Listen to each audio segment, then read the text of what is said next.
ನಮಸ್ಕಾರ ಪ್ರಿಯ ವೀಕ್ಷಕರೇ. 2026ನೇ ಇಸ್ವಿಯ ಯುಗಾದಿಯ ವರ್ಷ ಭವಿಷ್ಯ. ಈ ವರ್ಷ ಯಾರಿಗೆ ಹೇಗಿರುತ್ತೆ ಅಂತ ಹೇಳಿ ತಿಳಿಸ್ಕೊಡ್ತೇನೆ. ಮೊದಲನೇ ಬಾರಿಗೆ ನೀವೇನಾದ್ರೂ ನಮ್ಮ ಚಾನಲ್ಗೆ ಭೇಟಿ ಮಾಡಿದ್ರೆ ಸಬ್ಸ್ಕ್ರೈಬ್ ಮಾಡ್ಕೊಳ್ಳಿ. ಹಾಗೆಯೇ ಪಕ್ಕದಲ್ಲಿ ಕಾಣ್ತಾ ಇರುವಂತಹ ಬೆಲ್ ಐಕಾನ್ ನ ಕ್ಲಿಕ್ ಮಾಡ್ಕೊಳ್ಳಿ. ನಿಮ್ಮ ವೈವಾಹಿಕ ಜೀವನದಲ್ಲಿ ತೊಡಕುಗಳು ಉಂಟಾಗಿದ್ರೆ ಅಥವಾ ನಿಮ್ಮ ಪ್ರೀತಿ ಪ್ರೇಮದ ವಿಚಾರದಲ್ಲಿನ ಸಮಸ್ಯೆಗಳು ಎದುರಾಗಿದ್ರೆ ಅದಕ್ಕೆ ಪರಿಹಾರ ಬೇಕು ಅನ್ನುವಂತಹದ್ದಾದ್ರೆ ಖಂಡಿತವಾಗಿ ನಿಮಗೆ ಎಲ್ಲಾ ಸಮಸ್ಯೆಗಳಿಗೂ ಪರಿಹಾರ ಅನ್ನುವಂಥದ್ದು ಇಲ್ಲಿ ಸಿಗ್ತದೆ. ಹಾಗಾಗಿ ಗುರೂಜಿ ಅವರನ್ನ ನೇರವಾಗಿ ಭೇಟಿ ಮಾಡಿ ಅಥವಾ ಕೆಳಗೆ ಕಾಣ್ತಾ ಇರುವಂತಹ ನಂಬರ್ಗೆ ಒಮ್ಮೆ ಕರೆ ಮಾಡಿ. ಇನ್ನು 2026ನೇ ಇಸ್ವಿಯ ಈ ಒಂದು ನೂತನ ಸಂವತ್ಸರ ಯಾವುದು ಆರಂಭ ಆಗ್ತಾ ಇದೆ, ಅದರ ಒಂದು ಗ್ರಹ ಸ್ಥಿತಿಗಳು ಹೇಗಿದೆ, ಸುಮ್ಮನೆ ಬ್ರೀಫ್ ಆಗಿ ಹೇಗಿರುತ್ತೆ ಅನ್ನೋದನ್ನ ನಾವು ತಿಳ್ಕೊಳ್ತಾ ಹೋಗೋಣ.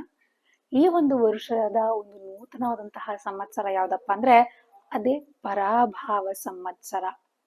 ಪರಾಭಾವ ನಾಮ ಸಂವತ್ಸರ ಅನ್ನುವಂತಹದರ ಅರ್ಥ ಏನಪ್ಪಾ, ಅದರ ಒಂದು ಹೆಸರಿನಲ್ಲೇ ಇರುವ ಹಾಗೆ ಅವಮಾನಕರ ಸೋಲು ಅಥವಾ ಸೋಲಿನ ಪರಿಸ್ಥಿತಿ ಅನ್ನುವಂತಹದ್ದು. ಈ ಒಂದು ವರ್ಷದಲ್ಲಿ ಈ ರೀತಿಯಾದಂತಹ ಸಂವತ್ಸರದ ಒಂದು ಪ್ರಭಾವ ಅನ್ನುವಂಥದ್ದು ರಾಜಕೀಯ ವ್ಯಕ್ತಿಗಳ ಮೇಲೆ, ವಿವಿಧ ರಾಜಕೀಯ ಕ್ಷೇತ್ರಗಳ ಮೇಲೆ, ಪ್ರಮುಖ ವ್ಯಕ್ತಿಗಳ ಜೀವನದ ಮೇಲೆ ಮಹತ್ತರವಾದಂತಹ ಬದಲಾವಣೆಗಳನ್ನು ಸಂಭವಿಸುವಂತಹ ಸಾಧ್ಯತೆ ಇರುವಂತಹದ್ದು. ಎಲ್ಲಾ ಕಡೆಯಲ್ಲೂ ಕೂಡ ಸೋಲು ಅನ್ನುವಂತಹದ್ದು ಪ್ರತಿಯೊಬ್ಬರಲ್ಲಿ, ಅಥವಾ ಒಂದು ಪರನಂಬಿಕೆ ಅನ್ನುವಂತಹದ್ದು, ಈ ರೀತಿಯಾಗಿ ಅವಮಾನಕರವಾದಂತಹ ಘಟನೆಗಳು ಈ ವರ್ಷ ಹೆಚ್ಚಿನದಾಗಿ ನಡೀತಾ ಇರುವಂತದ್ದು. ಇನ್ನು ರಾಜಗುರು ಬೃಹಸ್ಪತಿ ಅನ್ನುವಂತಹವನು ಈ ವರ್ಷ ರಾಜ ಆಗಿರ್ತಾನೆ, ಬೃಹಸ್ಪತಿ. ಹಾಗಾಗಿ ಆದರೆ ಆ ರಾಜ ಆಗಿರುವಂತಹ ಬೃಹಸ್ಪತಿ ಒಳ್ಳೇದೇನೋ ಮಾಡ್ತಾನೆ, ಆದ್ರೆ ವಿಶೇಷವಾಗಿ ಈ ವರ್ಷ ಕೇತು ಗ್ರಹದ ಪ್ರಭಾವ ಹೆಚ್ಚಾಗಿ ಕಾಣಿಸ್ಕೊಳ್ತಾ ಇರುವುದರಿಂದಾಗಿ ಎಲ್ಲ ಕೂಡ ತಳಕೆಳಗಾಗುತ್ತೆ. ಈ ರೀತಿಯಾಗಿ ಈ ಒಂದು ಸಂವತ್ಸರದ ಒಂದು ಪ್ರಭಾವ ಅನ್ನುವಂಥದ್ದನ್ನ ಪ್ರತಿಯೊಬ್ಬರ ಒಂದು ಜೀವನದಲ್ಲಿಯೂ ಕೂಡ ಅನುಭವಕ್ಕೆ ಬರುವಂತಹದ್ದಾಗ್ತದೆ.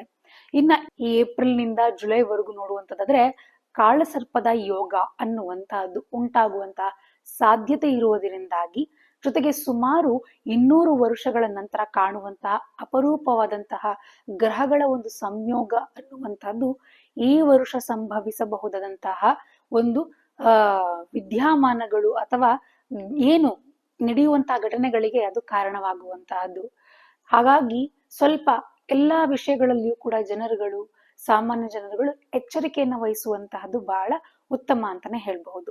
ಇನ್ನ ಸಾಮಾಜಿಕವಾಗಿ ಇನ್ನು ವೈಯಕ್ತಿಕವಾದಂತಹ ಭವಿಷ್ಯಗಳು ಹೇಗಿರುತ್ತೆ ಅಂದ್ರೆ ಮಾನಸಿಕವಾದಂತಹ ಒತ್ತಡ ಅನ್ನುವಂಥದ್ದು ಇರ್ತದೆ. ಜನರಲ್ಲಿ ನಿದ್ರಾಹೀನತೆ, ನರ ಸಂಬಂಧಿತವಾದಂತಹ ಸಮಸ್ಯೆಗಳಾಗುವಂತಹದ್ದು, ಅದರಿಂದಾಗಿ ಮಾನಸಿಕವಾದಂತಹ ಅನಾರೋಗ್ಯ ಅನ್ನುವಂತಹದ್ದು ಹೆಚ್ಚಾಗಿ ಆಗುವಂತಹದ್ದು. ಹಾಗಾಗಿ ಮನಸ್ಸಿನ ಮೇಲೆ ಬೀಳುವಂತಹ ಪರಿಣಾಮಗಳ ಕಡೆ ಹೆಚ್ಚು ಗಮನವನ್ನ ಕೊಡ್ಬೇಕಾಗುತ್ತೆ ಪ್ರತಿಯೊಬ್ಬರು ಕೂಡ. ಹಾಗೇನೆ ಮಹಿಳೆಯರಿಗೆ ಹೇಗಿದೆ ಅನ್ನುವಂಥದ್ದು ನೋಡೋದಾದ್ರೆ 2026ನೇ ಇಸ್ವಿಯಲ್ಲಿ ಮಹಿಳೆಯರಿಗೆ ಆರ್ಥಿಕವಾಗಿ, ಸಾಮಾಜಿಕವಾಗಿ ಅನುಕೂಲಕರವಂತಹ ವರ್ಷ ಆಗಿರುವಂತಹದ್ದು. ವಿವಿಧ ಕ್ಷೇತ್ರಗಳಲ್ಲಿ ಅವರು ಉತ್ತಮ ಪ್ರಗತಿ ಮತ್ತು ಸಾಧನೆಗಳನ್ನ ಸಾಧಿಸುವಂತಹ ಒಂದು ಅದ್ಭುತವಾದಂತಹ ವರ್ಷ ಆಗಿರುತ್ತೆ ಮಹಿಳೆಯರಿಗೆ.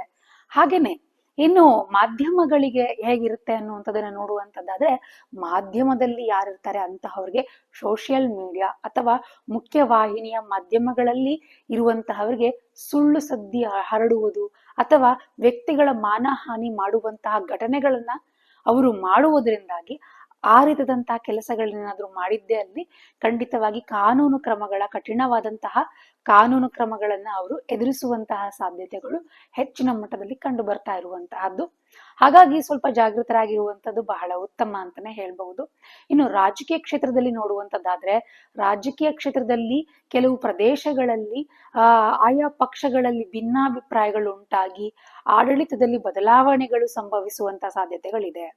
ಹಾಗಾಗಿ ಕೆಲವು ಪ್ರಮುಖ ರಾಜಕಾರಣಿಗಳ ಅನಾರೋಗ್ಯ ಸಮಸ್ಯೆಗಳು ಎದುರಾಗುವಂತಹ ಸಾಧ್ಯತೆಗಳಿರೋದ್ರಿಂದಾಗಿ ರಾಜಕೀಯದಲ್ಲಿ ಏರುಪೇರುಗಳು ಸಾಮಾನ್ಯವಾಗಿ ನಾವು ನೋಡ್ತಾ ಹೋಗ್ತೇವೆ ಈ ವರ್ಷದಲ್ಲಿ. ಇನ್ನು ಕಾನೂನು ಪ್ರಕರಣಗಳು ಕೂಡ ಈ ವರ್ಷದಲ್ಲಿ ರಾಜಕೀಯ ನಾಯಕರಿಗೆ ಕಾನೂನು ಸಂಬಂಧವಾದಂತಹ ಸಮಸ್ಯೆಗಳಾಗಿರಬಹುದು, ತನಿಖೆಗಳಾಗುವಂತಹ ಈ ರೀತಿಯಾದಂತಹ ಸಾಧ್ಯತೆಗಳು ಹೆಚ್ಚಿನ ಮಟ್ಟದಲ್ಲಿ ಕಂಡು ಬರ್ತಾ ಇರುವಂತದ್ದು. ಇನ್ನು ನೈಸರ್ಗಿಕ ವಿಕೋಪಗಳನ್ನ ನೋಡುವಂತದ್ದಾದ್ರೆ, ಆರ್ಥಿಕತೆಯ ಬಗ್ಗೆ ನೋಡುವಂತದ್ದಾದ್ರೆ ಅನಾಹುತಗಳು ಅನ್ನುವಂಥದ್ದು ಹೆಚ್ಚಿನ ಮಟ್ಟದಲ್ಲಿ ಕಂಡು ಬರ್ತಾ ಇರುವಂತದ್ದು ಈ ವರ್ಷದಲ್ಲಿ. ಹಲವು ಕಡೆಗಳಲ್ಲಿ ಬಸ್ ಅಪಘಾತಗಳಾಗುವಂತಹದ್ದು ಅಥವಾ ಅನಾಹುತಗಳಾಗುವಂತಹ ಸಾಧ್ಯತೆಗಳು ಹೆಚ್ಚಿನ ಮಟ್ಟದಲ್ಲಿದೆ. ಹಾಗೇನೆ ಎತ್ತರ ಪ್ರದೇಶಗಳಿಗೆ ಯಾರಾದ್ರೂ ಪ್ರವಾಸ ಬೆಳೆಸುವಂತಹವರಾಗಿದ್ರೆ, ಕಣಿವೆ ಪ್ರದೇಶಗಳಲ್ಲಿ ಪ್ರವಾಸ ಮಾಡುವಂತವರಾಗಿದ್ರೆ ವಿಶೇಷವಾಗಿ ಜಾಗ್ರತೆಯನ್ನ ವಹಿಸ್ಬೇಕಾಗತ್ತೆ. ಯಾಕೆ ಅನ್ನುವಂಥದ್ದಾದ್ರೆ ಅಲ್ಲಿ ಗುಡ್ಡ ಕುಸಿಯುವಂತಹದ್ದು ಅಥವಾ ಇನ್ನೇನಾದ್ರೂ ಅಪಘಾತಗಳಾಗುವಂಥದ್ದು, ಬಸ್ ಅಪಘಾತಗಳಾಗುವಂಥದ್ದು ಈ ರೀತಿಯಾಗಿ ಕಂಡು ಬರುವಂಥದ್ದು ಬಹಳ ಒಂದು ಈ ರೀತಿಯಾದಂತಹ ವಿದ್ಯಮಾನಗಳನ್ನ ನೀವು ತಡಿಬೇಕು ಅನ್ನುವಂಥದ್ದಾದ್ರೆ ಆ ಕಡೆಯಲ್ಲಿ ಯಾರು ಜಾಸ್ತಿ ಟ್ರಾವೆಲ್ ಮಾಡ್ಬೇಕು ಅಂತ ಬಯಸ್ತೀರಿ ಅಂತ ಅವರು ಈಗಲೇ ಎಚ್ಚೆತ್ಕೊಳ್ಳುವಂಥದ್ದು ಬಹಳ ಉತ್ತಮ ಅಂತಾನೆ ಈ ಮೂಲಕವಾಗಿ ಹೇಳ್ಬೋದಾಗುತ್ತೆ. ಇನ್ನು ಪ್ರವಾಹ ಅನ್ನುವಂಥದ್ರ ಬಗ್ಗೆ ನೋಡುವಂತಂದ್ರೆ ಕೆಲವು ಕಡೆ ಕೆಲವು ಪ್ರದೇಶಗಳಲ್ಲಿ ಭಾರಿ ಮಳೆ ಸಂಭವಿಸಿ ಪ್ರವಾಹಗಳಿಂದ ಆಸ್ತಿ ಪಾಸ್ತಿಗಳು ನಷ್ಟ ಆಗುವಂತ ಸಾಧ್ಯತೆಗಳಿರುವಂತಹದ್ದು. ಈ ವರ್ಷ ಮಳೆ ಬೆಳೆ ಅನ್ನುವಂಥದ್ದು ಬಹಳ ಉತ್ತಮವಾಗಿದೆ ಅಂತಾನೆ ನೋಡಬಹುದು. ಹಾಗೇನೆ ಬಂಗಾರ ಬೆಳ್ಳಿಯ ಬಗ್ಗೆ ನೋಡುವಂತದ್ದಾದ್ರೆ ಈಗ ಆಲ್ರೆಡಿ ಬಂಗಾರ ಬೆಳ್ಳಿಯ ಬೆಲೆ ಅನ್ನುವಂಥದ್ದು ಏರಿಕೆಯಲ್ಲೇ ಇದೆ. ಅದೇ ರೀತಿಯಾಗಿ 2026 ಯುಗಾದಿಯ ಒಂದು ಭವಿಷ್ಯ ಏನ್ ಹೇಳುತ್ತಪ್ಪ ಅನ್ನುವಂಥದ್ದಾದ್ರೆ ಈ ವರ್ಷವೂ ಕೂಡ ಭಾರಿ ಬೆಲೆ ಹೆಚ್ಚಾಗುವಂತಹ ಸಾಧ್ಯತೆ ಇದೆ ಅಂತ ಹೇಳಿ ತೋರಿಸ್ತಾ ಇರುವಂತಹದ್ದು. ಹಾಗೇನೆ ಇದಕ್ಕೆಲ್ಲ ಪರಿಹಾರಗಳೇನು ಅನ್ನುವಂಥದ್ದನ್ನ ನೋಡ್ಕೊಳ್ಳೋದಾದ್ರೆ ಬಹಳ ಸಿಂಪಲ್ ಆಗಿರುವಂತಹ ಪರಿಹಾರ. ಆರ್ಥಿಕವಾಗಿ ನೀವು ಎಚ್ಚೆತ್ಕೊಳ್ಬೇಕಾಗಿರುವಂಥದ್ದು ಪ್ರತಿಯೊಬ್ಬರು ಕೂಡ 2026ನೇ ಇಸ್ವಿಯಲ್ಲಿ ಯಾರಿಗಾದ್ರೂ ನೀವು ಸಾಲ ಕೊಡುವಂತಹದ್ದು ಅಥವಾ ಲೋನ್ಸ್ ಗಳನ್ನ ನಿಮ್ ಕಡೆಯಿಂದ ಅವ್ರಿಗೆ ಏನು ಒಂದು ಅಗ್ರಿಮೆಂಟ್ ಮಾಡ್ಕೊಡುವಂಥದ್ದು ಅಥವಾ ಶೂರಿಟಿ ಹಾಕೊಡುವಂತಹದ್ದು ಏನಾದ್ರೂ ಈ ರೀತಿಯಾಗಿ ಹೆಲ್ಪ್ ಮಾಡುವಂತ ವಿಚಾರಗಳಲ್ಲಿ ಹೆಚ್ಚು ಜಾಗ್ರತೆಯನ್ನ ವಹಿಸ್ಬೇಕಾಗತ್ತೆ. ಯಾಕೆ ಅನ್ನುವಂಥದ್ದಾದ್ರೆ ಕೊಡುವಂತದ್ದೇನೋ ನೀವು ಹೆಲ್ಪಿಂಗ್ ನೇಚರ್ ಅಲ್ಲಿ ನೀವು ದುಡ್ಡು ಹಣಕಾಸುಗಳನ್ನ ನಿಮ್ಮ ಸ್ನೇಹಿತರಿಗೋ ಅಥವಾ ನಿಮ್ಗೆ ಯಾರಿಗೆ ಬೇಕಾದವ್ರಿಗೆ ನೀವು ಕೊಡ್ಬಹುದು. ಆದ್ರೆ ಆ ಹಣಕಾಸು ಮರಳಿ ಪಡೆಯುವುದು ಬಹಳ ಕಷ್ಟ ಅನ್ನುವಂಥದ್ದಾಗ್ತದೆ.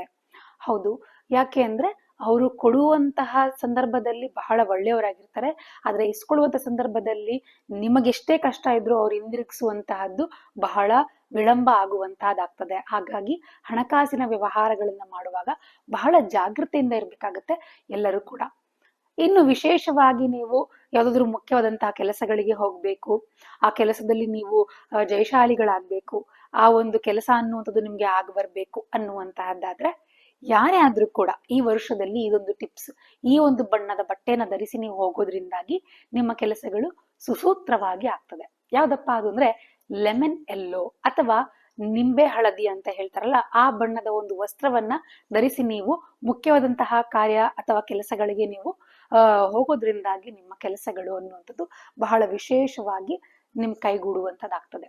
ಇನ್ನು ದೇವತಾ ದರ್ಶನ ಅನ್ನುವಂಥದ್ದಾದ್ರೆ ಕಾಳಹಸ್ತಿಯಲ್ಲಿರುವಂತಹ ದಕ್ಷಿಣಾಮೂರ್ತಿಯ ಒಂದು ದೇವರ ದರ್ಶನವನ್ನ ಮಾಡಿ ಹಳದಿ ಹೂಗಳಿಂದ ಅರ್ಚನೆಯನ್ನ ಮಾಡಿಸೋದ್ರಿಂದಾಗಿ ನಿಮಗೆ ಎಂತಹದ್ದೇ ಕಷ್ಟಗಳೆದುರಾದ್ರೂ ಕೂಡ ಈ ಒಂದು ಪರಾಭಾವ ಸಂವತ್ಸರದಲ್ಲಿ ಅದು ನಿಮಿಷ ಮಾತ್ರದಲ್ಲಿ ಮಾಯವಾಗುವಂತದ್ದಾಗ್ತದೆ. ಖಂಡಿತವಾಗಿ ಕಾಳಹಸ್ತಿಯಲ್ಲಿರುವಂತಹ ಆ ದಕ್ಷಿಣಾಮೂರ್ತಿಯ ಸ್ವಾಮಿಯನ್ನ ದರ್ಶನ ಮಾಡ್ಕೊಂಡ್ ಒಮ್ಮೆ ಆದ್ರೂ ಈ ವರ್ಷದಲ್ಲಿ ನಿಮ್ಮ ಒಂದು ಭವಿಷ್ಯ ಅನ್ನುವಂಥದ್ದು ಚೇಂಜ್ ಆಗ್ತದೆ. ಇನ್ನು 50 ವರ್ಷ ಮೇಲ್ಪಟ್ಟಿರುವಂತಹವ್ರು ಯಾರೇ ಆದ್ರೂ ಕೂಡ ವಯಸ್ಸಾದಂತಹವರು ಮೆಟ್ಟಲು ಹತ್ತುವಾಗ ಇಳಿಯುವಾಗ ಬಹಳ ಜಾಗೃತೆಯಿಂದ ಇರ್ಬೇಕಾಗ್ತದೆ. ಯಾಕೆ ಅಂದ್ರೆ ಜಾರಿ ಬೀಳುವಂತಹದ್ದು, ಕೈಕಾಲು ಮೂಳೆಗಳನ್ನು ಮುರ್ಕೊಳ್ಳುವಂತಹ ಸಾಧ್ಯತೆಗಳಿದೆ.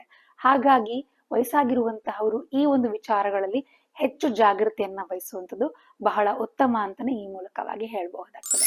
ಈ ರಾಶಿಯವರು ನಾಯಕತ್ವ ಗುಣವನ್ನ ಹೊಂದಿರ್ತಾರೆ, ಹಾಗೇನೆ ಇವ್ರನ್ನ ಬೆಳಕು ಅಂತಾನೆ ಹೇಳ್ಬಹುದು. ಹಾಗೆ ನೀವು ವೇದಿಕೆ ಮೇಲೆ ನಿಲ್ಲುವಂತಹ ವ್ಯಕ್ತಿತ್ವ ಅನ್ನುವಂಥದ್ದು ನಿಮ್ದಾಗಿರುತ್ತೆ. ಅವರೇ ಸಿಂಹ ರಾಶಿಯವರು.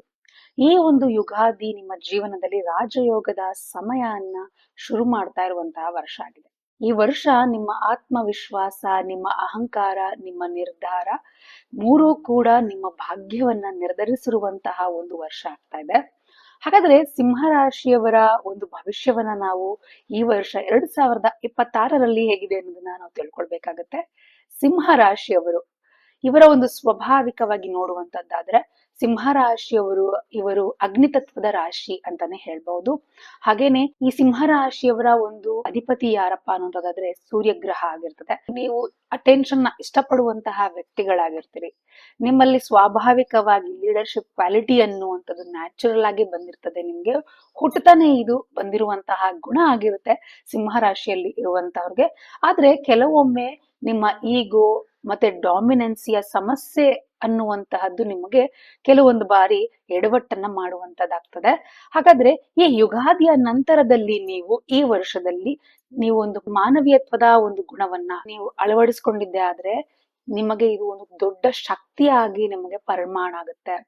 ಹಾಗಾಗಿ ಈ ಒಂದು ಗುಣವನ್ನ ನೀವು ಅವಶ್ಯಕವಾಗಿ ಸಿಂಹರಾಶಿಯವರು ನಿಮ್ಮಲ್ಲಿ ಅದನ್ನ ಜಾಗೃತಗೊಳಿಸ್ಕೊಳ್ಬೇಕಾಗುತ್ತೆ. ಇನ್ನು 2026ರಲ್ಲಿ ಸಿಂಹರಾಶಿಯವರಿಗೆ ಹಣಕಾಸಿನ ಭವಿಷ್ಯ ಹೇಗಿದೆ ಅನ್ನೋದನ್ನ ನೋಡುವಂತದ್ದಾದ್ರೆ 2026ರ ಆರಂಭದಲ್ಲಿ ನಿಮಗೆ ಹಣಕಾಸಿನ ಒಂದು ಫ್ಲೋ ಅನ್ನುವಂತಹದ್ದು ಆವರೇಜ್ ಆಗಿರುವಂತಹದ್ದನ್ನ ನೀವು ನೋಡ್ತೀರಿ. ಆದ್ರೆ ಮೇ ನಂತರದಲ್ಲಿ ಸಡನ್ ಆಗಿ ಗೇನ್ ಆಗುವಂತಹ ಸಾಧ್ಯತೆಗಳು ಕಂಡು ಬರ್ತಾ ಇದೆ. ಇನ್ನು ಗೌರ್ಮೆಂಟ್ ರಿಲೇಟೆಡ್ ಕೆಲಸದಲ್ಲಿ ಇರುವಂತಹವರು, ಅಥಾರಿಟಿ ರೋಲ್ಸ್ ಗಳಲ್ಲಿ ನೀವು ಇರುವಂತವ್ರಿಗೆ ಹೆಚ್ಚಿನ ಲಾಭವನ್ನ ಪಡ್ಕೊಳ್ಳುವಂತಹ ಸಾಧ್ಯತೆಗಳು ಕಂಡು ಬರ್ತಾ ಇರುವಂತದ್ದು. ಇನ್ನು ನೀವು ಸಿಂಹರಾಶಿಯಲ್ಲಿರುವಂತಹವರು ವಿಶೇಷವಾಗಿ ಇನ್ವೆಸ್ಟ್ಮೆಂಟ್ ಮಾಡಬೇಕು ಅನ್ಕೊಂಡಿದ್ರೆ ಲಾಂಗ್ ಟರ್ಮ್ ಪ್ಲಾನ್ಸ್ಗೆ ನೀವು ಹೆಚ್ಚು ಹೊತ್ತು ಕೊಟ್ರೆ ಖಂಡಿತವಾಗಿ ನಿಮ್ಗೆ ಅದು ಮುಂಬರುವಂತಹ ದಿನಗಳಲ್ಲಿ ಹೆಚ್ಚಿನ ಲಾಭವನ್ನ ಪಡ್ಕೊಳ್ಳಿಕ್ಕೆ ಇದು ಒಂದು ಅನುಕೂಲಕರ ಅಂತಾನೆ ಹೇಳ್ಬಹುದು. ಇನ್ನು ಲಕ್ಸುರಿ ಖರ್ಚು ಕಡಿಮೆ ಮಾಡ್ಬೇಕಾಗುತ್ತೆ. ನೀವು ಲಕ್ಸುರಿ ಆಗಿ ಲೈಫ್ ಲೀಡ್ ಮಾಡ್ಬೇಕು ಅನ್ನುವಂತ ಆಸೆ ಬಹಳ ಇದ್ರೂ ಕೂಡ ಸಿಂಹರಾಶಿಯಲ್ಲಿರುವಂತವ್ರಿಗೆ ಖರ್ಚನ್ನ ಕಡಿಮೆ ಮಾಡಿ ಆ ಲಕ್ಸುರಿ ಲೈಫ್ ಗಳಿಗೆ ಹೆಚ್ಚು ಹೊತ್ತು ಕೊಡದಲೆ ಖರ್ಚನ್ನ ಕಡಿಮೆ ಮಾಡೋದ್ರಿಂದಾಗಿ ಖಂಡಿತವಾಗಿ ಸೇವಿಂಗ್ಸ್ ಅನ್ನ ಹೆಚ್ಚು ಮಾಡ್ಕೊಳೋದ್ರಿಂದಾಗಿ ಈ ವರ್ಷ ನಿಮ್ಗೆ ಬಹಳ ಉತ್ತಮವಾಗಿರುವಂತಹ ವರ್ಷ ಆಗಿರುತ್ತೆ ಹಣಕಾಸಿನ ವಿಚಾರಗಳಲ್ಲಿ. ಇನ್ನು ಸಿಂಹರಾಶಿಯಲ್ಲಿರುವಂತವ್ರಿಗೆ ಪ್ರೀತಿ, ಪ್ರೇಮ, ವೈವಾಹಿಕ ಜೀವನ ಇದರ ಕುರಿತಾಗಿ ಹೇಗಿದೆ ಅನ್ನೋದನ್ನ ನೋಡ್ಬೇಕಾಗತ್ತೆ. ಯಾರು ಸಿಂಗಲ್ ಆಗಿದ್ದೀರಿ ಸಿಂಹರಾಶಿಯವರು, ಈ ವರ್ಷ ನಿಮ್ಮ ಒಂದು ಚಾರ್ಮ್ ಅನ್ನುವಂಥದ್ದು ಯಾರನ್ನಾದ್ರೂ ಕೂಡ ಅಟ್ರಾಕ್ಟ್ ಮಾಡುವಂತಹದ್ದಾಗಿರ್ತದೆ. ನಿಮ್ಮ ಆರಾ ಈ ರೀತಿಯಾದಂಥದ್ದು ನೀವು ಹೇಗಿರ್ತೀರಿ ಅದರ ಒಂದು ಏನು ನಿಮ್ಮ ಗುಣ ಅಥವಾ ನಿಮ್ಮ ವ್ಯಕ್ತಿತ್ವ ಅನ್ನುವಂಥದ್ದು ಇತರರನ್ನ ಅಟ್ರಾಕ್ಟ್ ಮಾಡುವಂತಹದ್ದಾಗಿರ್ತದೆ. ಆದ್ರೆ ಆ ಅಟ್ರಾಕ್ಟ್ ಅನ್ನೋ ಜನ ಬೇಗ ನಿಮ್ಮನ್ನ ಅಟ್ರಾಕ್ಟ್ ಆಗ್ತಾರೆ. ಆದ್ರೆ ನೀವು ಬಹಳ ಜಾಗೃತರಾಗಿರ್ಬೇಕಾಗತ್ತೆ. ನಿಮ್ಮ ಒಂದು ಜೆನ್ಯೂನ್ ಆಗಿರುವಂತಹ ಲವ್ ಅನ್ನ ಗುರುತಿಸ್ಕೊಳ್ಳಿಕ್ಕೆ ಅಥವಾ ಸೆಲೆಕ್ಟ್ ಮಾಡ್ಕೊಳ್ಳಿಕ್ಕೆ ಬಹಳ ಜಾಗೃತರಾಗಿರ್ಬೇಕಾಗತ್ತೆ ಈ ಒಂದು ಸಿಂಹರಾಶಿಯಲ್ಲಿರುವಂತಹವರು ನಿಮ್ಮ ಒಂದು ಲವ್ ಲೈಫ್ ಅಲ್ಲಿ. ಇನ್ನು ಮ್ಯಾರಿಡ್ ಲೈಫ್, ಒಂದು ಪಾರ್ಟ್ನರ್ಗೆ ರೆಸ್ಪೆಕ್ಟ್ ಕೊಡೋದನ್ನ ನೀವು ಬಹಳ ಮುಖ್ಯವಾಗಿ ಪ್ರಾಕ್ಟೀಸ್ ಮಾಡ್ಕೊಳ್ಬೇಕಾಗಿರುವಂತದ್ದು. ಅವರ ಫೀಲಿಂಗ್ಸ್, ಅವರ ಭಾವನೆಗಳಿಗೆ ನೀವು ಒತ್ತು ಕೊಡುವಂತದ್ದು ಬಹಳ ಇಂಪಾರ್ಟೆಂಟ್ ಆಗುತ್ತೆ. ಡಾಮಿನೆನ್ಸ್ ನ ಕಡಿಮೆ ಮಾಡಿದ್ರೆ ಸಂಬಂಧ ಗಟ್ಟಿ ಆಗ್ತಾ ಹೋಗ್ತದೆ. ನಿಮ್ಮಲ್ಲಿರುವಂತಹ ಡಾಮಿನೆನ್ಸ್ ಅನ್ನುವಂತಹದ್ದು ನಿಮ್ಮ ಮಧ್ಯೆ ಇರುವಂತಹ ರಿಲೇಶನ್ಶಿಪ್ಗೆ ಇದು ಮುಳ್ಳಾಗುವಂತಹ ಸಾಧ್ಯತೆ ಇರೋದ್ರಿಂದಾಗಿ ಸ್ವಲ್ಪ ಆ ವಿಚಾರದಲ್ಲಿ ನೀವು ಒಂದ್ ಸ್ವಲ್ಪ ಗಮನವನ್ನ ಕೊಡುವಂಥದ್ದು ಬಹಳ ಉತ್ತಮ ಅಂತಾನೆ ಹೇಳ್ಬಹುದು. ಇನ್ನು ವಿಶೇಷವಾಗಿ ನೋಡೋದಾದ್ರೆ ಆಗಸ್ಟ್ ಅಕ್ಟೋಬರ್ ನಡುವೆ ರಿಲೇಶನ್ಶಿಪ್ ಅನ್ನುವಂಥದ್ದು ನಿಮ್ಮ ಪಾರ್ಟ್ನರ್ ಜೊತೆ ಸ್ಟ್ರಾಂಗ್ ಆಗ್ತಾ ಹೋಗ್ತದೆ ಈ ಒಂದು ಸಮಯಗಳಲ್ಲಿ. ಇನ್ನು ಸಿಂಹರಾಶಿಯಲ್ಲಿ ಇರುವಂತಹವರಿಗೆ ಉದ್ಯೋಗ ಅಥವಾ ವೃತ್ತಿಪರವಾಗಿ ಹೇಗಿದೆ ಅನ್ನೋದನ್ನ ನಾವು ನೋಡ್ಬೇಕಾಗುತ್ತೆ. ಈ ಜಾಬ್ ಮಾಡುವವರಿಗೆ ನೋಡುವಂತದ್ದಾದ್ರೆ ಸಿಂಹರಾಶಿಯಲ್ಲಿ ಇರುವಂತವ್ರಿಗೆ ಲೀಡರ್ಶಿಪ್ ರೋಲ್ ನಲ್ಲಿ ಇರುವಂತವ್ರು, ನೀವು ಸಿಂಹರಾಶಿಯವರು ಸ್ವಾಭಾವಿಕವಾಗಿ ಅವರು ನಾಯಕತ್ವದ ಗುಣವನ್ನ ಹೊಂದಿರುವಂತವ್ರು. ಎಲ್ಲೇ ಹೋದ್ರು ಅವರು ಎಂತಹ ಜಾಗಕ್ಕೆ ಹೋದ್ರು ಕೂಡ ಆ ಜಾಗನ ಆಕ್ಯುಪೈ ಮಾಡ್ಕೊಂಡ್ಬಿಡ್ತಾರೆ, ಅವರೇ ಅಲ್ಲಿ ಲೀಡರ್ ಆಗ್ತಾರೆ. ಅದು ಅವರು ಸ್ವಾಭಾವಿಕವಾಗಿ ಬಂದಿರುವಂತಹ ಗುಣ. ಹಾಗಾಗಿ ಅವರು ಈಗ್ಲೂ ಕೂಡ ಅಷ್ಟೇ, ಅವ್ರು ಯಾವುದೇ ಒಂದು ಜಾಬ್ ಮಾಡ್ತಾ ಇರ್ಲಿ ಅಥವಾ ಬಿಸ್ನೆಸ್ ಮಾಡ್ತಾ ಇರ್ಲಿ, ಅದರಲ್ಲಿ ಅವರು ಮೇನ್ ಆಗಿ ಏನು ಆ ಒಂದು ಬಿಸ್ನೆಸ್ ಅಥವಾ ಒಂದು ಇದ್ರಲ್ಲಿ ಅವರೇ ಫೇಸ್ ಆಗಿರ್ತಾರೆ, ಅವರೇ ಒಂದು ನಾಯಕತ್ವದ ಗುಣವನ್ನ ಹೊಂದಿರುವಂತವರಾಗಿರ್ತಾರೆ. ಹಾಗಾಗಿ ನಿಮಗೆ ಈ ಒಂದು ಪ್ರಮೋಷನ್ ಸಿಗುವಂತ ಸಾಧ್ಯತೆಗಳು ಕೂಡ ಹೆಚ್ಚಿನದಾಗಿ ಕಂಡು ಬರ್ತಾ ಇದೆ. ಜಾಬ್ ರಿಲೇಟೆಡ್ ಆಗಿ ಯಾರು ಪ್ರಮೋಷನ್ ನ ಎಕ್ಸ್ಪೆಕ್ಟ್ ಮಾಡ್ತಾ ಇದ್ರಿ ಖಂಡಿತ ಅದು ಕೂಡ ಕಂಡು ಬರ್ತಾ ಇದೆ. ಆದ್ರೆ ಟೀಮ್ ವರ್ಕ್ ಕಡೆ ನೀವು ಹೆಚ್ಚಿನ ಗಮನವನ್ನ ಕೊಡ್ಬೇಕಾಗ್ತದೆ. ಟೀಮ್ ವರ್ಕ್ ಆಗ್ದಲೆ ನಿಮ್ಗಿದೆಲ್ಲ ಸಾಧ್ಯ ಆಗೋದಿಲ್ಲ. ಹಾಗಾಗಿ ಟೀಮ್ ವರ್ಕ್ ಕಡೆ ಹೆಚ್ಚು ಗಮನವನ್ನ ಕೊಡಿ. ಹಾಗೇನೆ ಇನ್ನು ಬಿಸ್ನೆಸ್ ಮಾಡುವವರಿಗೆ ನೋಡುವಂತದ್ದಾದ್ರೆ ಸಿಂಹರಾಶಿಯಲ್ಲಿರುವಂತವ್ರಿಗೆ ಬ್ರ್ಯಾಂಡ್ ವ್ಯಾಲ್ಯೂ ಅನ್ನ ಹೆಚ್ಚು ಮಾಡ್ಕೊಳ್ತೀರಿ ಈ ವರ್ಷದಲ್ಲಿ. ನೀವು ನಿಮ್ಮ ಬ್ರ್ಯಾಂಡ್ ವ್ಯಾಲ್ಯೂನ್ನ ನೀವು ಹೆಚ್ಚು ಮಾಡ್ಕೊಳ್ಳುವಂತದರ ಕಡೆ ನೀವು ಹೆಚ್ಚಿನ ಗಮನವನ್ನ ಕೊಡುವಂತದನ್ನ ನೀವು ರೂಢಿ ಮಾಡ್ಕೊಳ್ಬೇಕಾಗತ್ತೆ. ಇನ್ನು ಹೊಸ ರೆಕಗ್ನೇಷನ್ ಅನ್ನುವಂಥದ್ದು ಸಿಗ್ತಾ ಹೋಗ್ತದೆ ನಿಮ್ಮ ಒಂದು ಬಿಸ್ನೆಸ್ ನಲ್ಲಿ.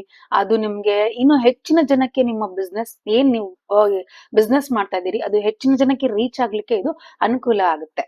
ಹಾಗೇನೆ ಇನ್ನು ವಿದ್ಯಾರ್ಥಿಗಳಿಗೆ ಹೇಗಿದೆ ಈ ಒಂದು ಸಿಂಹ ರಾಶಿಯಲ್ಲಿ ಇರುವಂತವ್ರಿಗೆ ಅನ್ನುವಂಥದ್ದನ್ನ ನೋಡುವಂತದ್ದಾದ್ರೆ, ಸಿಂಹ ರಾಶಿಯಲ್ಲಿ ಇರುವಂತಹ ವಿದ್ಯಾರ್ಥಿಗಳು ಯಾರು ಕಾಂಪಿಟೇಟಿವ್ ಎಕ್ಸಾಮ್ಸ್ ಅಲ್ಲಿ ನೀವು ಏನು ಎಕ್ಸಾಮ್ಸ್ ಬರಿಬೇಕು ಅಂತ ಹೇಳಿ ಪ್ರಿಪೇರ್ ಆಗ್ತಾ ಇದ್ದೀರಿ ಅಂತಹವ್ರಿಗೆ ಈ ವರ್ಷ ಯಶಸ್ಸು ಅನ್ನುವಂಥದ್ದು ಕಂಡು ಬರ್ತಾ ಇದೆ. ಒಂದು ಯಶಸ್ಸು ಅನ್ನುವಂಥದ್ದು ನಿಮಗೆ ಪಬ್ಲಿಕ್ ಸ್ಪೀಕಿಂಗ್ ಅಲ್ಲಾಗಿರ್ಬಹುದು, ಆರ್ಟ್ ಅಥವಾ ಅಡ್ಮಿನಿಸ್ಟ್ರೇಷನ್ ಕ್ಷೇತ್ರಗಳಲ್ಲಿ ಉತ್ತಮವಾದಂತಹ ಅವಕಾಶಗಳು ನಿಮ್ಗೆ ಸಿಗ್ತಾ ಹೋಗ್ತದೆ. ಈ ರೀತಿಯಾಗಿ ವಿದ್ಯಾರ್ಥಿಗಳಿಗಿರುವಂತದ್ದು. ಇನ್ನು ಸಿಂಹರಾಶಿಯಲ್ಲಿ ಇರುವಂತವ್ರು ಈ ವರ್ಷ ಯಾವ ಒಂದು ವಿಚಾರಗಳಲ್ಲಿ ಎಚ್ಚರಿಕೆಯನ್ನ ವಹಿಸ್ಬೇಕು ಅನ್ನುವಂಥದ್ದನ್ನ ನೋಡುವಂತದ್ದಾದ್ರೆ, ಖಂಡಿತವಾಗಿ ಈ ವರ್ಷ ನೀವು ನಿಮ್ಮ ಈಗೋವನ್ನ ಕಂಟ್ರೋಲ್ ಮಾಡ್ಕೊಳ್ಳೇಬೇಕಾಗುತ್ತೆ. ಎಲ್ಲಾ ಕಡೆ ನಿಮ್ಮ ಈಗೋ ನಡೆಯೋದಿಲ್ಲ. ಕೆಲವೊಂದು ಬಾರಿ ನಿಮ್ಮ ಈಗೋ ಅನ್ನುವಂಥದ್ದು ನಿಮ್ಮ ಜಾಬ್ ಮೇಲೆ ಪರಿಣಾಮ ಬೀರ್ಬೋದು, ಅಥವಾ ನಿಮ್ಮ ರಿಲೇಶನ್ಶಿಪ್ ಮೇಲೆ, ಇನ್ಯಾರದೇ ಒಂದು ಫ್ರೆಂಡ್ಶಿಪ್ ಮೇಲೆ ಆಗಿರ್ಬೋದು. ನಿಮ್ಮ ಈಗೋ ಅನ್ನುವಂಥದ್ದು ನೀವು ಕಂಟ್ರೋಲ್ ಮಾಡ್ಕೊಳ್ಳೇಬೇಕಾಗುತ್ತೆ. ಆಗ ಮಾತ್ರ ನೀವು ನಿಮ್ಮ ಲೈಫ್ ಅಲ್ಲಿ ಏನಾದ್ರೂ ಒಂದು ಅಚೀವ್ ಮಾಡ್ಲಿಕ್ಕೆ ಸಾಧ್ಯ ಆಗುವಂತಹದ್ದು. ಮತ್ತೆ ಇನ್ಯಾವುದು ವಿಚಾರಗಳ ಬಗ್ಗೆ ನೀವು ಗಮನ ಹರಿಸ್ಬೇಕು ಅನ್ನುವಂಥದ್ದಾದ್ರೆ, ಎಚ್ಚರಿಕೆಯಿಂದ ಇರಬೇಕು ಅನ್ನುವಂಥದ್ದಾದ್ರೆ, ಹಾರ್ಟ್ ರಿಲೇಟೆಡ್ ಆಗಿ ನೀವು ನಿಮ್ಮ ಹಾರ್ಟ್ ಬಗ್ಗೆ ಹೆಚ್ಚು ಗಮನವನ್ನ ವಹಿಸಿ. ಅದರ ಸಂಬಂಧಿತವಾಗಿ ನಿಮ್ಗೆ ಸಮಸ್ಯೆಗಳಾಗುವಂತಹದ್ದು ಕಂಡು ಬರ್ತಾ ಇರುವಂತಹದ್ದು. ಇನ್ನು ಅತಿಯಾದಂತಹ ಕಾನ್ಫಿಡೆನ್ಸ್, ನಿಮ್ಗೆ ಓವರ್ ಕಾನ್ಫಿಡೆನ್ಸ್ ಅನ್ನುವಂಥದ್ದು ಹೆಚ್ಚಾಗಿರ್ತದೆ. ಆ ಓವರ್ ಕಾನ್ಫಿಡೆನ್ಸ್ ಅನ್ನ ನೀವು ನಿಲ್ಲಿಸ್ಬೇಕಾಗತ್ತೆ. ಆಗ ಮಾತ್ರ ನೀವು ಏನಾದ್ರೂ ಒಂದು ವಿಷಯಗಳಲ್ಲಿ ನೀವು ಹೆಚ್ಚು ಗಮನವನ್ನ ಕೊಡಿ. ಅದ್ರ ಬಗ್ಗೆ ನೀವು ಹೆಚ್ಚು ತಿಳ್ಕೊಳ್ಳೋದಿಕ್ ಪ್ರಯತ್ನ ಪಡಿ. ನಂಗೆಲ್ಲಾ ಗೊತ್ತು, ನಾನು ಎಲ್ಲಾ ಮಾಡಬಲ್ಲೆ. ಈ ನಿಮ್ಮಲ್ಲಿರುವಂತಹ ಈ ಒಂದು ಏನು ಲೀಡರ್ಶಿಪ್ ಕ್ವಾಲಿಟಿ, ಈ ರೀತಿಯಾದಂತಹ ಈಗೋ ಅನ್ನಾಗಿರ್ಬೋದು ಅಥವಾ ಈ ರೀತಿಯಾದಂತಹ ಓವರ್ ಕಾನ್ಫಿಡೆನ್ಸ್ ನಾಗಿರ್ಬೋದು, ಇದು ನಿಮ್ಮನ್ನ ಕೆಳಮಟ್ಟಕ್ಕೆ ಹೋಗೋ ಹಾಗೆ ಮಾಡುತ್ತೆ. ಹಾಗಾಗಿ ಈ ಒಂದು ವಿಚಾರಗಳಲ್ಲಿ ಗಮನವನ್ನ ಹರಿಸ್ಬೇಕಾಗತ್ತೆ. ಇನ್ನು ಅದೃಷ್ಟದ ಸೂಚನೆಗಳು ಅನ್ನುವಂಥದ್ದಾದ್ರೆ, ಅದೃಷ್ಟದ ಬಣ್ಣ ಬಂದು ಬಂಗಾರದ ಬಣ್ಣ ಅಥವಾ ಗೋಲ್ಡನ್ ಕಲರ್ ಅಂತ ಹೇಳ್ತಾರೆ, ಅಥವಾ ಆರೆಂಜ್ ಕಿತ್ತಳೆ ಬಣ್ಣ. ಈ ರೀತಿಯಾದಂತಹ ಬಣ್ಣಗಳಲ್ಲಿ ನೀವು ನಿಮ್ಮ ಮುಖ್ಯವಾದಂತಹ ಕೆಲಸಗಳಲ್ಲಿ ಧರಿಸಿ ಹೋಗೋದ್ರಿಂದಾಗಿ ಬಹಳಷ್ಟು ಅನುಕೂಲ ಆಗುತ್ತೆ. ಇನ್ನು ಅದೃಷ್ಟದ ದಿನ ಅಂದ್ರೆ ಭಾನುವಾರ ಆಗಿರ್ತದೆ. ನಿಮ್ಗೆ ಅದೃಷ್ಟದ ಸಂಖ್ಯೆ 1 ಆಗಿರ್ತದೆ. ಇನ್ನು ಪರಿಹಾರ ಏನ್ ಮಾಡ್ಕೊಳ್ಬಹುದು ಸಿಂಹ ರಾಶಿಯಲ್ಲಿರುವಂತಹ ಜಾತಕಸ್ಥರು ಅನ್ನುವಂಥದ್ದಾದ್ರೆ, ಈ ಒಂದು ಸಿಂಹ ರಾಶಿಯಲ್ಲಿರುವಂತವ್ರು ನೀವು ಈ ವರ್ಷದಲ್ಲಿ ನಿಮ್ಗೆ ಸಮಯ ಸಿಕ್ಕಾಗ್ಲಿಲ್ಲ. ಭಾನುವಾರ ಯೂಶಲಿ ಎಲ್ಲರಿಗೂ ಕೂಡ ಸಮಯ ಸಿಗುತ್ತೆ, ಎಲ್ಲರೂ ಕೂಡ ಫ್ರೀ ಇರ್ತೀರಿ. ಹಾಗಾಗಿ ಭಾನುವಾರದ ದಿನ ಈ ಪರಿಹಾರವನ್ನ ಮಾಡ್ಕೊಳ್ಳಿ. ಏನಪ್ಪಾ ಪರಿಹಾರ, ಏನ್ ಹೇಳ್ತಿದ್ದಾರೆ ಅನ್ನೋದಾದ್ರೆ, ಬಹಳ ಸಿಂಪಲ್ ಆಗಿರುವಂತಹ ಪರಿಹಾರ. ಸೂರ್ಯನಿಗೆ ಭಾನುವಾರದ ದಿನದಲ್ಲಿ ಅರ್ಘ್ಯವನ್ನ ನೀಡಿ. ಅರ್ಘ್ಯವನ್ನ ನೀಡುವುದು ಬಹಳ ಸಿಂಪಲ್. ತಾಮ್ರದ ಒಂದು ಚೆಂಬನ್ನ ತೆಗೆದುಕೊಳ್ಳಿ, ಅದಕ್ಕೆ ತುಂಬಾ ನೀರನ್ನ ತುಂಬಿಸ್ಕೊಳ್ಳಿ. ಹಾಗೇನೆ ಅಕ್ಷತೆ ಕಾಳುಗಳನ್ನ ಅದ್ರೊಳಗಡೆ ಹಾಕೊಳ್ಳಿ, ಕುಂಕುಮವನ್ನ ಹಾಕೊಳ್ಳಿ, ಅರಿಶಿಣವನ್ನ ಹಾಕೊಂಡು ಒಂದು ಯಾವುದೇ ರೀತಿಯಾದಂತಹ ಹೂಗಳು, ಹಳದಿ ಬಣ್ಣದ್ದು ಅಥವಾ ಕೆಂಪು ಬಣ್ಣದ್ದು, ಆರೆಂಜ್ ಕಲರ್ ನಲ್ಲಿರುವ ಫ್ಲವರ್ಸ್ ಗಳನ್ನ ಆ ಒಂದು ನೀರಿನೊಳಗೆ ಹಾಕೊಂಡು, ಸೂರ್ಯ ಉದಯಿಸುವಂತಹ ದಿಕ್ಕಿನ ಕಡೆಗೆ, ಪೂರ್ವ ದಿಕ್ಕಿನ ಕಡೆಗೆ ನಿಂತ್ಕೊಂಡು ಸೂರ್ಯನನ್ನ ಸ್ಮರಣೆ ಮಾಡ್ತಾ ಸೂರ್ಯನಿಗೆ ಅರ್ಘ್ಯವನ್ನ ಸಮರ್ಪಣೆ ಮಾಡೋದು. ಆ ಚೆಂಬಲ್ಲಿರುವಂತಹ ನೀರನ್ನ ಯಾವ್ದಾದ್ರು ಗಿಡಕ್ಕೆ ನೀವು ಹಾಕುವಂಥದ್ದು. ಸೂರ್ಯನ ಧ್ಯಾನವನ್ನ ಮಾಡ್ತಾ, ಸೂರ್ಯನ ಮಂತ್ರವನ್ನ ಹೇಳ್ಕೊಳ್ತಾ, ಓಂ ನಮೋ ಸೂರ್ಯ ದೇವಾಯ ನಮ ಅನ್ನುವಂತ ಸಿಂಪಲ್ ಆಗಿರುವಂತ ಮಂತ್ರವನ್ನ ಹೇಳ್ಕೊಳ್ಳಿ. ಓಂ ನಮೋ ಸೂರ್ಯಾಯ ನಮ ಅನ್ನುವಂತ ಮಂತ್ರವನ್ನಾದ್ರೂ ಹೇಳ್ಕೊಂಡು ಅರ್ಘ್ಯವನ್ನ ನೀವು ಸಮರ್ಪಿಸಬಹುದು. ಪ್ರತಿನಿತ್ಯ ಈ ಮಂತ್ರವನ್ನ ಒಂದ್ 12 ಬಾರಿ ಹೇಳ್ಕೊಂಡು ಸೂರ್ಯ ನಮಸ್ಕಾರ ಮಾಡೋದ್ರಿಂದಾಗಿ ನಿಮ್ಗೆ ಖಂಡಿತ ಅನುಕೂಲ ಅನ್ನುವಂಥದ್ದಾಗ್ತದೆ. ಗೋಧಿ ಅಥವಾ ಕೆಂಪು ಬಣ್ಣದ ಬಟ್ಟೆಯನ್ನ ದಾನ ಮಾಡೋದ್ರಿಂದಾಗಿ ಸೂರ್ಯನ ಕೃಪೆ ಅನ್ನುವಂಥದ್ದು ಹೆಚ್ಚಾಗ್ತದೆ. ಇನ್ನು ಸಿಂಹ ರಾಶಿಯವರು ಈ ಒಂದು ಯುಗಾದಿ ಅನ್ನುವಂಥದ್ದು ನಿಮಗೆ ಒಂದು ವೇದಿಕೆಯನ್ನ ಏರ್ಪಡಿಸುವಂತಹ ಒಂದು ವರ್ಷ ಆಗಿರ್ತದೆ. ನಿಮ್ಮ ಈಗೋ ಅಥವಾ ಹ್ಯುಮ್ಯಾನಿಟಿ ಇದೆರಡನ್ನ ನೀವು ಹಿಡ್ಕೊಂಡಿದ್ದೇ ಆದ್ರೆ 2026 ನಿಮ್ಮ ಜೀವನದಲ್ಲಿ ರಾಜಯೋಗವನ್ನ ಶುರು ಮಾಡುವಂತಹ ಒಂದು ವರ್ಷ ಆಗಿರ್ತದೆ. ಇದರ ಕಡೆ ಹೆಚ್ಚು ನೀವು ಗಮನವನ್ನ ಕೊಡಬೇಕಾಗತ್ತೆ. ಹಾಗಾದ್ರೆ ನೀವು ಸಿದ್ಧರಾಗಿದ್ದೀರಿ ನಿಮ್ಮ ಸಿಂಹಾಸನಕ್ಕೆ ನೀವು ಏರಲು? ಸಿಂಹರಾಶಿಯವರು ಖಂಡಿತವಾಗಿ ನೀವು ಸಿದ್ಧರಾಗಿರ್ತೀರಿ ಅಂತ ತಿಳಿಸ್ತಾ, ಎಲ್ರಿಗೂ ಯುಗಾದಿ ಹಬ್ಬದ ಹಾರ್ದಿಕ ಶುಭಾಶಯಗಳು. ಸಿಂಹರಾಶಿಯವರೇ, ಈ ವರ್ಷ ನಿಮ್ಮ ತೇಜಸ್ಸು ಎಲ್ಲೆಡೆ ಹರಡ್ಲಿ ಅಂತ ಹೇಳಿ ಹಾರೈಸ್ತೀನಿ.